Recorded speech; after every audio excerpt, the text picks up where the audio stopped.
ఆరోగ్యాభిలాషులందరికీ నా హృదయపూర్వక నమస్కారములు.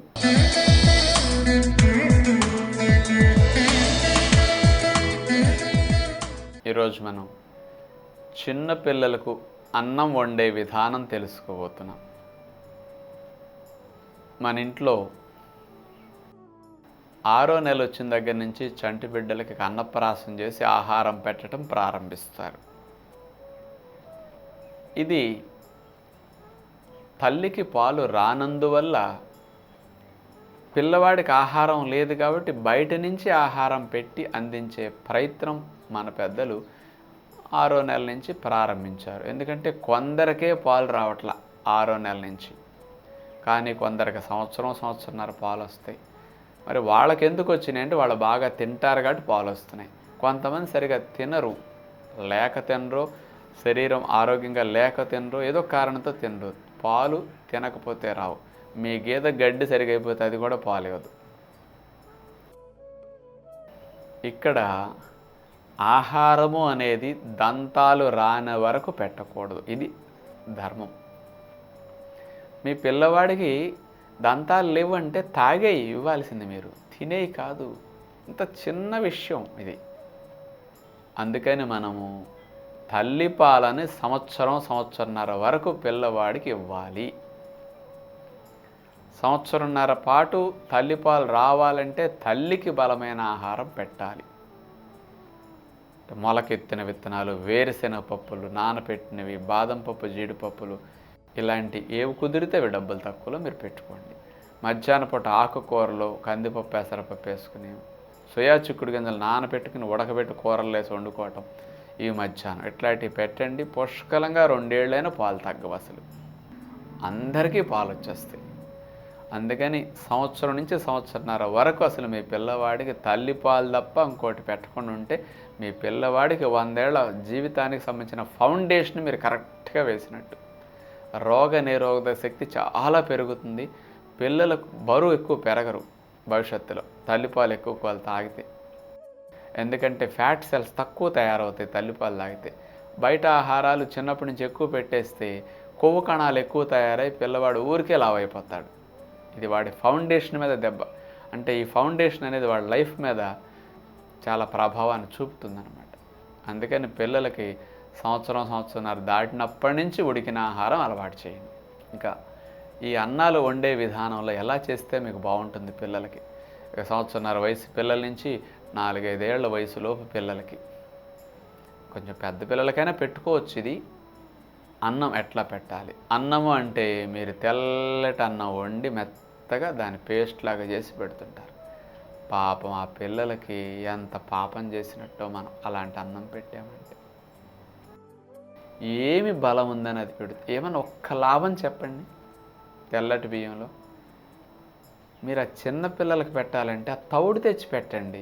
ఎంత పుణ్యం చేసినట్టో పిల్లలకి.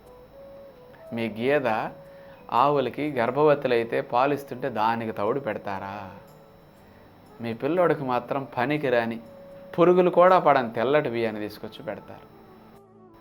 తౌడుకు చూసుకుంటే 10 రోజుల్లో పురుగులు పడతాయి. ముడి బియ్యానికి చూసుకుంటే 2 నెలల్లో పురుగులు పడతాయి. తెల్లటి బియ్యం చూసుకుంటే ఎన్నాళ్ళైనా పురుగులు పడవు. ఎందుకు? ఏముందని నేను పడిదన్నాను, పురుగు కూడా పడదు దానికి. పురుగు పడని బియ్యాన్ని, లాభం లేని బియ్యాన్ని చంటి బిడ్డకి ప్రధాన ఆహారంగా అది పెట్టారంటే మన పిల్లవాడిని ఎంత మోసం చేస్తున్నట్టో మనం చూడండి. పాపం అసలు పెట్టొద్దట రైస్ని. పాపం సాంబారు, రసాలు ఇట్టాడు పైన తేటలు వేసి పెడుతుంటారు. అందుకని ఆడు 2-3 వేలకు ఒక కొండ వెళ్తుంటాడు, ఏడుస్తుంటాడు. సగం వచ్చి ఏలాడుతుంటే ఇలాగా ఏలుబడి తీస్తుంటారు. ఇదే అవస్థ. అందుకని అలాంటి పెట్టకండి. ఎర్రటి గోధుమ రవ్వ తీసుకోండి, జవ్వ గోధుమ రవ్వ. లేదు ముడి బియ్యాన్ని రవ్వగా చేయండి.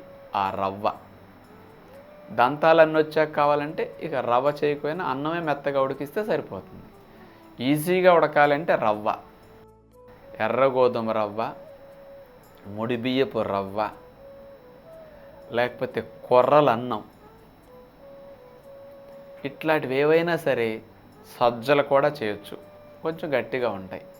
కొర్రలు అయితే మళ్ళీ మెత్తగా అయిపోతాయి అన్నమాట. ఇట్లాంటివి ఏమైనా మీరు అన్నం వండుకోవడానికి ఉపయోగించండి.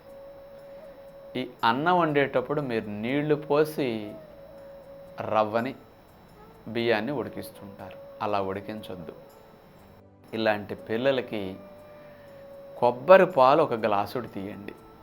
మీ పిల్లవాడికి ఒక కప్పుడు రవ్వ ఉడికించాలనుకోండి, 2 కప్పులు నీళ్లు పోస్తారు కదా, 2 కప్పులు నీళ్లు పోయకుండా 1 కప్పుడు కొబ్బరి పాలు తీసుకోండి.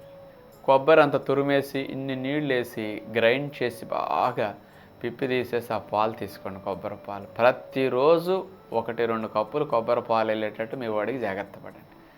మంచి తెలివితేటలకి మేధాశక్తికి కొబ్బరి మంచిది. అందుకనే మన పెద్దలు ప్రతి దాంట్లో కొబ్బరికాయ పెట్టి కొట్టించారు. ఏ శుభకార్యం జరిగినా కొబ్బరికాయ కొట్టకుండా మీకు ఇంకోటి ఉన్నదే కార్యక్రమం. ఈ రూపంలో అన్న తింటారు అని అట్లా ఆచారం. ఇండియాలో తెలివితేటలు ఎక్కువ ఉన్న రాష్ట్రం ఏదంటే కేరళ అంటారు. మరి కేరళ వాళ్ళు తిన్నంత కొబ్బరి ఇండియా మొత్తం అన్ని రాష్ట్రాలు కలిపినా కేరళలాగా కొబ్బరి తినరు. కొబ్బరి తింటే అంత మంచిది అంటానికి అక్కడ ఎగ్జాంపుల్. ఇంతకంటే ఏం కావాలి మీకు చెప్పండి మరి.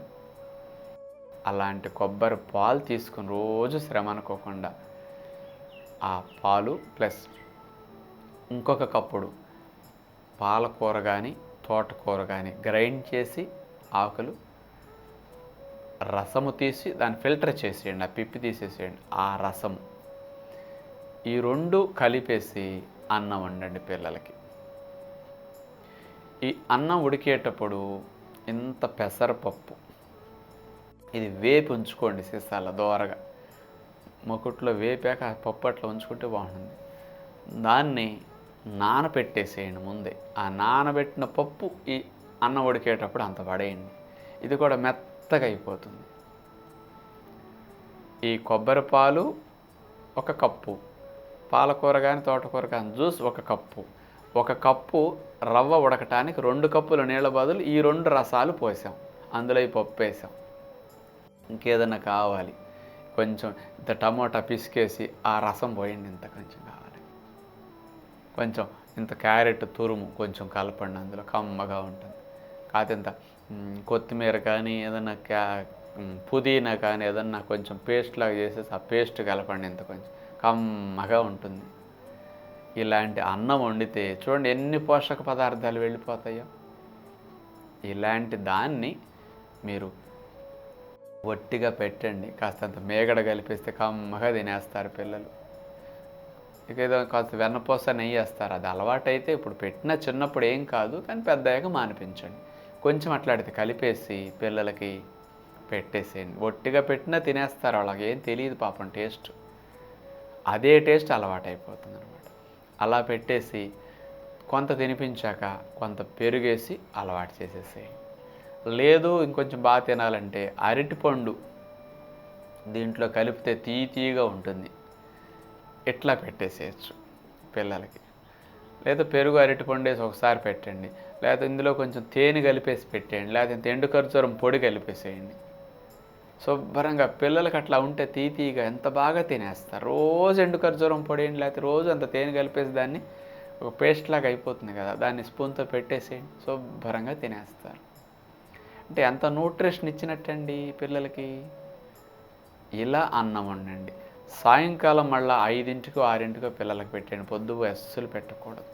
5 మ్యాక్సిమం 6 ఆ టైంకి. మళ్ళీ మధ్యాహ్నం ముడి బియ్యం రవ్వ అన్నం వండారు, సాయంకాలం గోధుమ అన్నం వండండి, ఇంకోసారి కొర్రలు అన్నం వండండి.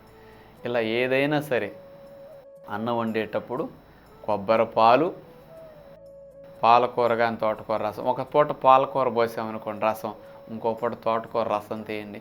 కానీ 2 పూట్ల కొబ్బరి పాలు కాస్త తీసేసి ఎప్పటికప్పుడు ఫ్రెష్గా తీయాలి. కొబ్బరి ముక్కలు కావాలంటే ఫ్రిడ్జ్లో పెట్టుకోండి, అప్పటికప్పుడు గ్రైండ్ చేసి అప్పటికప్పుడు పాలు తీయండి. పాలు తీసాక కొంచెం చెడిపోతాయి, అంత మంచిది కాదు నిల్వ ఉంచడం వాటిని. అందుకని ఆ కొబ్బరి పాలు పోసి 2 పూటలు ఇట్లాంటి అన్నం పెట్టారంటే పిల్లలకి చాలా బలం వచ్చేస్తుంది అనమాట. మంచి గ్రోత్, ఇటు ప్రోటీన్, అటు ఫ్యాట్, అటు కార్బోహైడ్రేట్స్, ఇటు ఆకుకూర రసాల వల్ల కాల్షియం, మంచి లవణాలు అన్నీ వెళతాయి. బ్యాలెన్స్డ్ డైట్ ఇది. ఇట్లా మధ్యాహ్నం సాయంకాలం పెట్టండి. ఈవినింగ్ 3 o'clockకి 4 o'clock ఎప్పుడైనా 3కి ఏదన్నా సపోటా, అరటిపండు, మామిడి పండు, ఇట్లాంటి మెత్తటి తీయటి పళ్ళు పెట్టండి. ఉదయం పూట పిల్లలకు కావాలంటే 10 బాదం పప్పులు, 10 జీడిపప్పులు, 10 పిస్తా పప్పులు నానబెట్టి తొక్క తీసేసి అవి పేస్ట్ చేసి ఆ పేస్ట్ పాలల్లో కలిపేసి తేనె కలిపేసి పెట్టేయండి. ఉదయం ఇది, మధ్యాహ్నం అన్నం, సాయంకాలం 3ంటికి పండ్లు, రాత్రికి 6ంటికి అన్నం. చక్కటి గ్రోత్, పిల్లలు బొద్దుగా అవ్వరు, హెల్దీగా ఉంటారు, మాదిరి ఒళ్ళు చేస్తారు తప్ప లావు అవ్వరు. అలా మీరు లావు అవ్వాలని ఇక్కడ చూసారా, జీవితాంతం లావు అయిపోతారు వాళ్ళు. అలా ఎప్పుడు ఆలోచించకండి.